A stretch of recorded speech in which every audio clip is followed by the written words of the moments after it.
नमस्कार दोस्तों, welcome to JMR study YouTube channel. आज हम लोग इस वीडियो में क्लास 10th के मॉडल पेपर जो बिहार बोर्ड के द्वारा जारी किया गया है साइंस विषय के बारे में ऑब्जेक्टिव प्रश्नों का हम लोग चर्चा करेंगे, जिसमें कुल प्रश्नों की संख्या 110 है।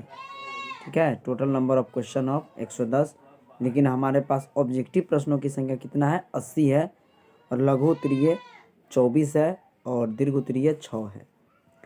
हम यहाँ पर ऑब्जेक्टिव प्रश्नों का चर्चा करते हैं। तो चलिए शुरू करते हैं। हमारा फर्स्ट क्वेश्चन है, फर्स्ट क्वेश्चन देखिएगा। किस दर्पण की फोकस दूरी ऋणात्मक होती है? आपको बताने हैं कि किस दर्पण की फोकस दूरी ऋणात्मक होता है। समतल दर्पण, अवतल दर्पण, उत्तल दर्पण, इनमें से कोई नहीं। तो इसका राइट आंसर हो जाएगा क्या? आपका अवतल दर्पण। अवतल दर्पण की फोकस दूरी f और वक्रता त्रिज्या r, ये दोनों क्या होता है? ऋणात्मक होता है, अर्थात आंसर क्या हो जाएगा? बी। याद रखिएगा कि अवतल दर्पण की फोकस दूरी और जो वक्रता त्रिज्या होती है वो क्या होता है? ऋणात्मक होता है। जबकि अगर बात करें तो उत्तल दर्पण की फोकस दूरी f और वक्रता त्रिज्या r क्या होता है? ऋणात्मक होता है। तो अगर हमें ऋणात्मक यहाँ पर पूछा जाता तो क्या हो जाता है? आपका बी हो जाएगा। जबकि धनात्मक यदि पूछा जाए तो कौन सा हो जाएगा? उत्तल दर्पण हो जाएगा। नेक्स्ट प्रश्न को देखते हैं। सेकेंड नंबर क्वेश्चन है कि दर्पण की फोकस दूरी f और वक्रता त्रिज्या r में क्या संबंध है? तो हम जानते हैं कि फॉर्मूला जो होता है वह f बराबर क्या होता है? r/2। f बराबर r/2। तो f बराबर r/2 होता है। तो हमारा जो राइट आंसर हो जाएगा f बराबर क्या होता है? r/2 या r = 2f। ठीक है, तो हमारा राइट आंसर यहाँ पर क्या हो जाएगा? बी, f बराबर r/2। फोकस दूरी f जो होता है वो r/2 के बराबर होता है। नेक्स्ट क्वेश्चन को देखते हैं। आपका नेक्स्ट है प्रश्न आपका, सामान्य दृष्टि के लिए स्पष्ट दृष्टि की न्यूनतम दूरी कितना होता है? तो 25 सेंटीमीटर होता है। और अनंत अगर हमसे दूर दृष्टि पूछता तो वो क्या होता है? अनंत होता है। निकट दृष्टि जो हमसे पूछेगा स्पष्ट दृष्टि के लिए न्यूनतम दूरी, तो वो 25 सेंटीमीटर होता है। जबकि अगर अधिकतम दूरी पूछा जाता तो अनंत हो जाता। नेक्स्ट प्रश्न देखते हैं। श्वेत प्रकाश का कौन सा वर्ण या रंग किसी प्रिज्म से गुजरने के पश्चात सबसे कम झुकता है? तो जो सबसे कम झुकता है वो क्या है? लाल है। आपका राइट आंसर हो जाएगा सी। नेक्स्ट प्रश्न देखते हैं, 5 नंबर क्वेश्चन। मानव आँख की रेटिना द्वारा बनाई गई छवि होती है। तो मानव आँख की रेटिना द्वारा जो बनाई गई प्रतिबिंब होती है वो क्या होता है? आपका वास्तविक होता है और क्या होता है? उल्टा होता है। वास्तविक होता है और उल्टा होता है। याद रखिएगा क्या होता है? वास्तविक होता है और उल्टा होता है, और वस्तु से छोटा बनता है। याद रखिएगा, वास्तविक, उल्टा और छोटा बनता है। मानव आँख की जो प्रतिबिंब बनता है या किसी भी वस्तु का प्रतिबिंब होता है वह आँख की रेटिना पर बनता है। तो ऐसा भी प्रश्न पूछा जा सकता है कि मानव नेत्र के किस भाग पर किसी वस्तु का प्रतिबिंब बनता है? तो रेटिना पर। और रेटिना पर जो बनता है प्रतिबिंब वो कैसा होता है? वास्तविक, उल्टा और छोटा होता है। नेक्स्ट प्रश्न देखते हैं। 6 नंबर प्रश्न कहता है, आकाश का रंग नीला प्रतीत होता है किसके कारण? तो रंग से संबंधित जितने भी घटना है वो सभी जो है वह प्रकाश के प्रकीर्णन के कारण होता है। चाहे आकाश का रंग नीला होना या बादलों का रंग उजला होना, सूर्योदय और सूर्यास्त के समय सूर्य का रंग लाल होना, तो ये सभी प्रकाश के प्रकीर्णन के कारण होता है, स्कैटरिंग ऑफ लाइट के कारण होता है। नेक्स्ट प्रश्न देखते हैं। किस दर्पण से वस्तु का बड़ा प्रतिबिंब बनता है? तो किस दर्पण से वस्तु का बड़ा प्रतिबिंब बनेगा? तो अवतल दर्पण से। याद रखिएगा, जिसके कारण ही हम लोग अवतल दर्पण का प्रयोग किसके रूप में करते हैं? दाढ़ी बनाने के रूप में करते हैं। महिलाओं के द्वारा श्रृंगार करने के रूप में किया जाता है इसका प्रयोग। तो याद रखिएगा, अवतल दर्पण का प्रयोग हम लोग कहाँ कहाँ करते हैं? तो अवतल दर्पण का प्रयोग जो है वह दाढ़ी बनाने में किया जाता है, साथ ही साथ महिलाओं द्वारा श्रृंगार करने में किया जाता है, डॉक्टरों के द्वारा गले, दांत आदि इस सब का जो है नाक के जांच करने के लिए भी किया जाता है। सौर भट्टियों में सूर्य से आती उष्मा ऊर्जा को बड़े बड़े अवतल दर्पण के द्वारा एक जगह केंद्रित करने में भी अवतल दर्पण का प्रयोग किया जाता है। तो इस तरह से समझ जाइए कि किसी दर्पण से वस्तु का बड़ा प्रतिबिंब बनता है तो अवतल दर्पण से, जबकि छोटा प्रतिबिंब किससे बनेगा? तो उत्तल दर्पण से। यही कारण है कि उत्तल दर्पण के द्वारा बना प्रतिबिंब सीधा होता है और वस्तु से छोटा होता है, जिसके कारण हम लोग साइड मिरर के रूप में उत्तल दर्पण का प्रयोग करते हैं। 7 के बाद 8 नंबर क्वेश्चन को देखते हैं। निम्नलिखित में से कौन सा लेंस निकट दृष्टि दोष को ठीक करने के लिए उपयोग किया जाता है? तो जब निकट की बात आए तो याद रखिएगा अवतल लेंस। निकट दृष्टि दोष जो होता है वो किस प्रकार का दोष होता है? तो निकट दृष्टि दोष जो है दृष्टि दोष होता है, जो क्या होता है, निकट स्थित वस्तु को तो स्पष्ट हम देख पाते हैं, लेकिन दूर स्थित वस्तु को हम स्पष्ट रूप से नहीं देख पाते हैं। तो ये होता है आपका निकट दृष्टि दोष। और निकट दृष्टि दोष को दूर करने के लिए अवतल लेंस का याद रखिएगा निकट दृष्टि दोष, इसमें 3 वर्ड है, तो इसमें क्या हो जाएगा अवतल लेंस। और जहाँ पर अगर दूर है, जैसे दूर दृष्टि दोष, तो दूर है तो इसके लिए क्या हो जाएगा उत्तल। याद रखिएगा ये ट्रिक को आप, कि जिसमें 2 वर्ड है उसमें 3 वाला उत्तल हो जाएगा, जिसमें 3 वर्ड है उसमें 4 वर्ड अवतल लेंस का व्यवहार किया जाता है ठीक करने के लिए। किसका? निकट दृष्टि दोष को तो अवतल लेंस के माध्यम से किया जाता है। नेक्स्ट क्वेश्चन देखते हैं आपका यहाँ पर, निम्नलिखित में से कौन उपकरण विद्युत धारा की उपस्थिति को दर्शाता है? तो विद्युत धारा की उपस्थिति को कौन दर्शाता है? गैल्वेनोमीटर या मोटर या जनरेटर या वोल्ट मीटर? तो 9 का राइट आंसर हो जाएगा आपका गैल्वेनोमीटर। गैल्वेनोमीटर क्या करता है? विद्युत धारा की दिशा को या उपस्थिति को दिखाने का काम करता है। नेक्स्ट क्वेश्चन देखते हैं 9 के बाद 10 नंबर, दाएं हाथ के अंगूठे का नियम किसने प्रतिपादित किया था?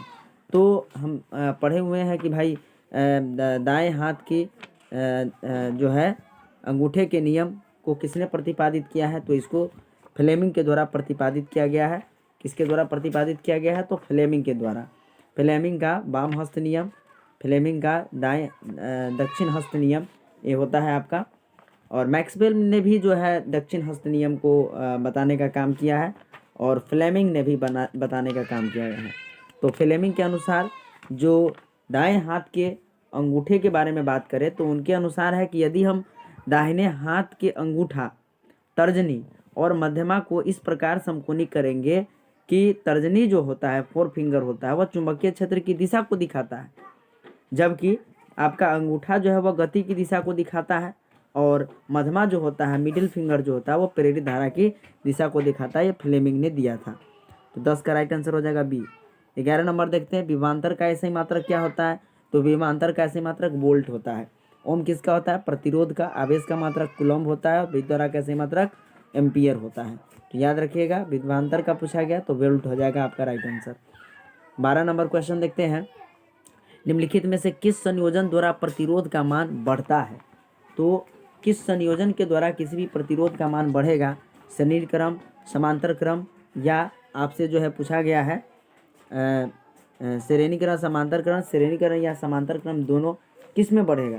तो इसका जो राइट आंसर हो जाएगा आपका ए हो जाएगा। श्रेणी क्रम के माध्यम से जो है धारा का मान क्या करता है? बढ़ता है। श्रेणी क्रम संयोजन से और धारा का मान बढ़ता है। अगर बात करें तो हम समझ सकते हैं कि प्रतिरोध क्या होता है। तो जब किसी विद्युत धारा के प्रवाहित होने में जो विद्युत धारा को रोकने वाला बाह्य कारक होता है उस कारक को ही हम लोग प्रतिरोध कहते हैं। और समांतर क्रम और श्रेणी क्रम समूहन किया जाता है प्रतिरोधों का। तो श्रेणी क्रम में जो होता है आपका प्रतिरोध का मान बढ़ता है, क्योंकि सभी प्रतिरोधकों में एक ही धारा प्रवाहित होती है श्रेणी क्रम में, और जो इसका मान प्रत्येक प्रतिरोधक के प्रतिरोध के मान से क्या होता है? अधिक होता है। यानी जितना पहला प्रतिरोध का मान होता है उसी तरह से इससे ज़्यादा मात्रा में जो है अगले प्रतिरोध का मान हो जाता है, और उससे ज़्यादा उससे अगले का। तो प्रत्येक प्रतिरोध का मान बढ़ता रहता है, अर्थात ये श्रेणी क्रम में प्रतिरोध का मान बढ़ता है। नेक्स्ट प्रश्न देखते हैं, चुंबकीय बल रेखा की प्रकृति क्या होती है? तो चुंबकीय बल रेखा की प्रकृति क्या होता है? काल्पनिक होता है। 13 के बाद देखें 14 नंबर, 1 किलोवाट घंटा किसके बराबर होता है? तो 1 किलोवाट घंटा जो होता है वह 3.6 गुने 10⁶ जूल के बराबर होता है। 3.6 गुने 10⁶ जूल के बराबर होता है। इसका राइट आंसर हो जाएगा आपका सी। नेक्स्ट प्रश्न को देखते हैं, 15 नंबर, नवकरणीय ऊर्जा का स्रोत है। तो सौर ऊर्जा क्या है? नवकरणीय ऊर्जा है, रिन्यूएबल एनर्जी है। जो ऊर्जा असमाप्त है वो समाप्त नहीं हो सकता है, जब तक ये ब्रह्मांड है तब तक उस ऊर्जा का जो है उपस्थिति बनी रहती है। तो ऐसे ऊर्जा को हम लोग कहते हैं नवीकरणीय ऊर्जा स्रोत। नेक्स्ट प्रश्न देखते हैं 15 के बाद 16 नंबर, कौन सा लेंस अपसारी लेंस कहलाता है, कहा जाता है? तो अवतल लेंस को अपसारी लेंस कहते हैं। अवतल लेंस को अपसारी लेंस कहते हैं। तो याद रखिएगा, अपसारी लेंस पूछा गया तो अवतल लेंस, और दर्पण में पूछा जाता तो अपसारी लेंस हो गया क्या चीज़ आपका, अवतल लेंस। और उसमें अगर दर्पण में अगर बात हो जाता तो वहाँ पर क्या हो जाता, उत्तल। ठीक है, तो अपसारी लेंस किस लेंस को कहा जाता है? तो अवतल लेंस को अपसारी लेंस और उत्तल लेंस को अभिसारी लेंस। ठीक है, और वहाँ पर उत्तल दर्पण को हम लोग क्या कहते हैं, अपसारी जो है दर्पण कहा जाता। ठीक है, तो याद रखिएगा आप, एक खाली याद रख लीजिए, एक सिर्फ याद करना है कि अवतल लेंस को क्या कहते हैं, अपसारी लेंस कहते हैं। तो उत्तल लेंस को क्या कहेंगे, अभिसारी लेंस। और जब उत्तल लेंस अभिसारी है तो दर्पण की बात किया जाए तो उत्तल दर्पण अपसारी दर्पण हो जाएगा, और अवतल लेंस क्या हो जाएगा, अभिसारी अवतल दर्पण क्या हो जाएगा, अभिसारी दर्पण हो जाएगा। याद रखिएगा कौन सा लेंस, तो अवतल लेंस को अपसारी लेंस कहा जाता है। अवतल लेंस को क्या कहा जाता है, अपसारी लेंस कहा जाता है। नेक्स्ट प्रश्न को देखते हैं, 17 नंबर, प्रकाश का प्राथमिक रंग वर्ण ये कौन सा है? तो लाल, नीला, हरा या उपरोक्त सभी? तो ये सभी है, लाल है, नीला है, हरा है, ये सभी क्या है आपका प्राथमिक रंग कहलाता है। नेक्स्ट प्रश्न को देखते हैं, निम्नलिखित में से कौन नेत्र का रंगीन भाग है? तो अगर बात करें तो कोनोरॉइड या आइरिस जिसको कहते हैं, तो ये राइट आंसर हो जाएगा आपका क्या चीज़, डी नंबर 18 का डी। 1 HP बराबर क्या होता है? तो 746 वाट के बराबर होता है। सब डायरेक्ट फैक्चुअल है, आप इसको याद कर सकते हैं आसानी से। और उसके बाद 20 नंबर प्रश्न को देखते हैं कि विशालक शीशा मैग्नीफाइंग ग्लास क्या है? अवतल लेंस, उत्तल लेंस, अवतल लेंस या उत्तल दर्पण? तो 20 का जो राइट आंसर हो जाएगा दोस्तों, यहाँ पर बी हो जाएगा, उत्तल लेंस को हम लोग मैग्नीफाइंग ग्लास भी कहते हैं। 21 नंबर क्वेश्चन है, जब किसी चालक तार से विद्युत धारा प्रवाहित होती है तो गतिशील कण क्या होता है? तो इलेक्ट्रॉन होता है। जब किसी चालक तार से विद्युत धारा प्रवाहित होती है तो गतिशील कण कौन सा होता है? इलेक्ट्रॉन होता है। राइट आंसर डी हो जाएगा। 21 के बाद 22 नंबर क्वेश्चन को देखते हैं, एम्पियर प्रति घंटा मात्रक है। तो 22 का राइट आंसर क्या हो जाएगा, बी, आवेश का। एम्पियर प्रति घंटा जो है वह किसका मात्रक है? तो आपका हो जाएगा आवेश का। नेक्स्ट प्रश्न देखते हैं, निम्नलिखित में से कौन सा मात्रक है वो वाट के बराबर है? तो 23 का राइट आंसर हो जाएगा आपका ये, जूल पर सेकेंड को हम लोग वाट कहते हैं। नेक्स्ट प्रश्न देखते हैं, 24 नंबर, विद्युत धारा का ऐसी मात्रक क्या होता है? तो ओम होता है। विद्युत धारा का ऐसे मात्रक पूछा गया तो एम्पियर हो जाएगा। ओम किसका मात्रक है? तो प्रतिरोध का ऐसी मात्रक ओम है। विभवांतर का ऐसी मात्रक जो है आपका वोल्ट है। और विद्युत शक्ति का ऐसी मात्रक क्या है? वाट है। एक बार समझिएगा दोस्तों, एम्पियर किसका मात्रक है? विद्युत धारा का मात्रक एम्पियर है। प्रतिरोध का मात्रक ओम है। वोल्ट किसका मात्रक है? विभवांतर का। और वाट किसका है? शक्ति का। नेक्स्ट क्वेश्चन देखते हैं, 25 नंबर, ग्लोबल वार्मिंग के लिए उत्तरदायी गैस कौन सा है? तो ग्लोबल वार्मिंग के लिए उत्तरदायी गैस अगर प्रमुख गैस के नाम बताए तो ये हो जाएगा CO2, कार्बन डाइऑक्साइड। नेक्स्ट प्रश्न देखते हैं, शरीर में भोजन का पचना किस प्रकार की अभिक्रिया है? तो अपचयन अभिक्रिया है। क्या है? अपचयन अभिक्रिया। राइट आंसर हो जाएगा रिडक्शन। काली चूना पर जब जल डाला जाता है